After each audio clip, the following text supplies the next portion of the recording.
YouTube user MarshallRA requested that I did just an overview video of all of my Latitude computers. Oh, and I have to pull the E6400 out as well.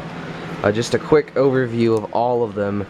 And I asked him why. I was like, why? That's kind of pointless. I have individual and sometimes combined videos of all of these computers already.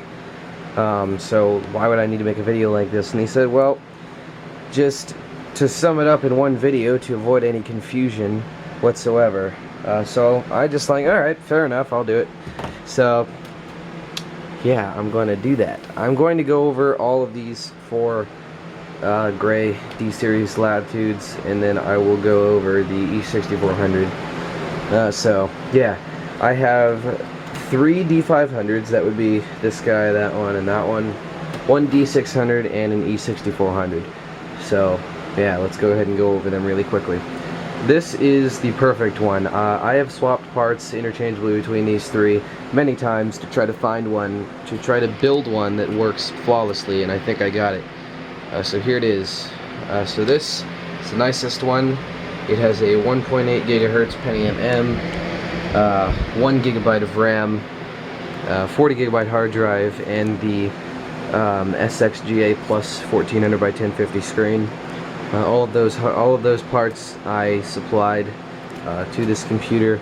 I took all of them from the D600, so this one isn't as good anymore. But yeah, so for anyone who doesn't know, I was very sentimental about the D500, and I've been searching for one for a long time, and I finally got 3 of them back. So this one is fully working. It's got a battery that lasts almost 2 hours, and everything works on it, so it's very cool. So yeah, that's that. It's in very good condition too. The only thing is, actually, let me go ahead and turn off the fans a little bit. Okay, there. Now you can hear me. This one, the only structural flaw it has is a tiny crack there, which I didn't notice until today. So you can see that little crack.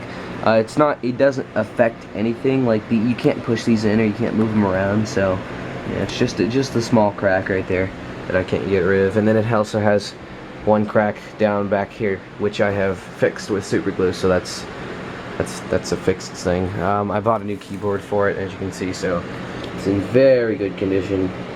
So overall, this computer is a 9 out of 10 in terms of condition, maybe an 8.5 out of 10 since it has some blemishes on the back. But yep, there you go. That's my perfect D500. This one is the... Sorry about that, my camera's batteries died. This D500 is the second nicest one.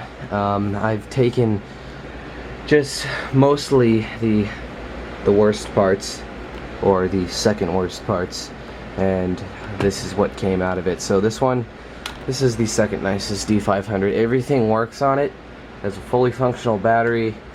It has a 1.3 gigahertz Pentium M, 768 megabytes of RAM, a 40 gigabyte hard drive, and a Windows 2000. Now everything on this one works, but it's having some really weird issues. It doesn't keep time, for one. It acts really weird. Sometimes programs don't run. The USB ports are finicky. Sometimes when you restart it, it just shuts off. So I don't know what's going on there. I've replaced the CMOS battery a couple of times. That hasn't fixed it, but then again, they weren't new CMOS batteries, so I don't know. I think it could be a problem with the motherboard. I might buy a new CMOS battery just to see if that fixes the problem. But other than that, other than those intermittent problems, this one works fine. So yeah, it runs Windows 2000 Professional. So this one, this is the old keyboard from, that D500 over there.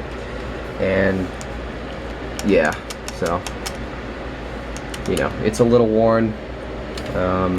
Everything's a little worn on this one. Why is my keyboard not working? There we go. Let me log in. Okay. So yeah, I mean, the computer's fully functional, but it's definitely not in the best condition in terms of comparison to that one. This one is practically perfect, while this one's pretty, it shows signs of wear and scratching and stuff. but it still functions okay. Like I said, it has those intermittent problems, but I'm not sure what's going on there. I still have to find some drivers. I'm not sure why. I've tried to install every single driver, and sometimes they won't even install. Tried running diagnostics on it. The diagnostics utility won't run. So I don't know. So this computer's weird, but yeah, there you go.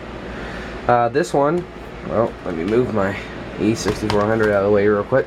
This is the third D500. This one is the most messed up by far. This one didn't even work when I got it. I had to wash and bake the motherboard to get it to work again. But now it does function. The battery is dead, I think, so I won't be able to turn it on. But it has a 1.3 gigahertz Pentium M, 512 megabytes of RAM, and no hard drive. And also the charging system on this one is completely screwed. It will not charge through the power jack. It will not charge through the docking connector. The whole charging system is messed up. So you have to charge batteries in a different laptop and put it in here and run it off the battery to get it to work.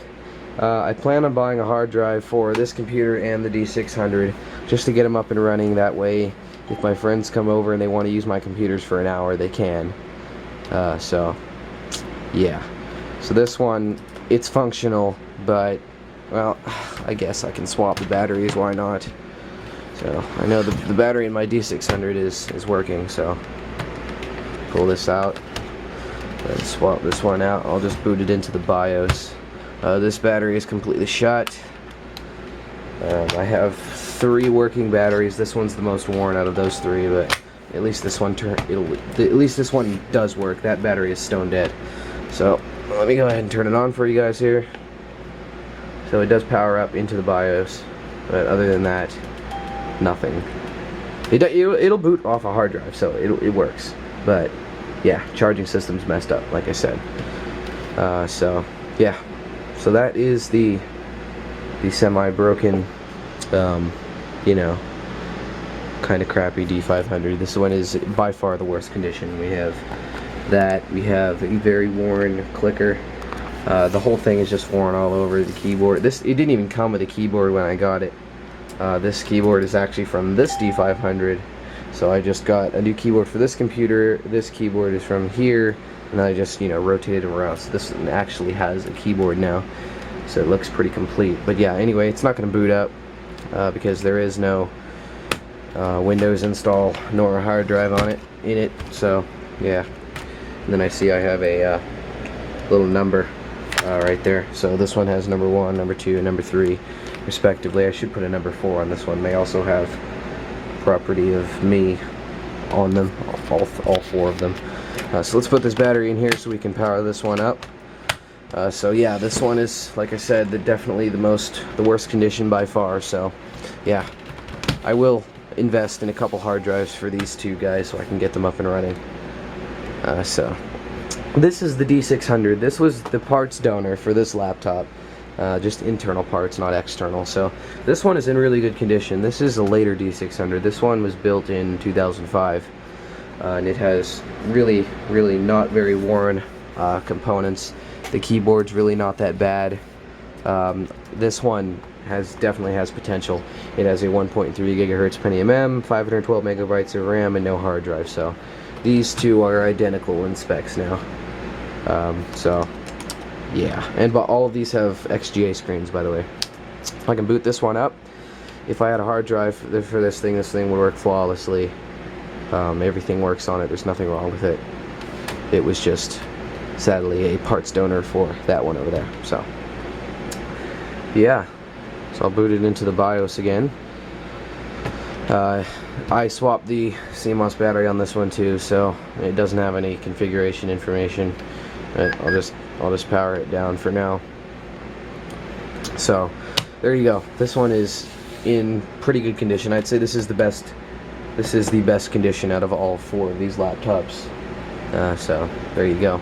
So that's the D600. Like I said, twice I think now. I plan on getting hard drives for these 2 so they can work. But yeah, that's that. So, and then here's my newest Latitude. This is the Latitude E6400. I don't use this thing a lot. It just stays under there next to my Inspiron most of the time, but sometimes I pull it out and I use it. And then during school I also use this for school stuff. So Let's boot this one up. This one has a Intel Core 2 Duo at 2.53 gigahertz, I think. It has a T9400. It has 4 gigabytes of RAM, an 80 gigabyte hard drive, I believe, and Windows 7 Home Premium. So, yeah, this is definitely the nicest laptop I have. Besides my Inspiron, this is the nicest laptop I have. This one definitely has a good amount of wear. The left clicker is shiny as hell, as you can see there. Compared to that one, it's a lot shinier. The touchpad is pretty worn. Well, it's not that worn, but it is. And then the entire top is pretty shiny too, as you can see. And then the keyboard is pretty worn, as you can see. I actually replaced this keyboard. This is a backlit keyboard, by the way. I actually replaced this keyboard last year, maybe more like 9 months ago, and it's already pretty shiny and worn. So I don't know what's going on there, but if you turn on the light, you can see backlit keyboard. Yay. And then it just has a 1280 by 800 WXGA screen, I believe. Yeah. So, oh, and then the battery on this one is about to kick the bucket. It still lasts 45 minutes, but as you can see there, even Windows is telling me to get a new battery, so I have to buy a new battery before school starts, because I want to use it for school. So I think I'm going to buy a 9-cell battery for this computer to use. So yeah, like I said, Core 2 Duo, very nice laptop. So yeah, so that is my entire Dell Latitude family right there. So yeah, once again requested by MarshallRA. So there you go. Now you have an entire rundown of my Dell Latitude collection. So there you go. I'd like to thank you guys for watching this video. See you later.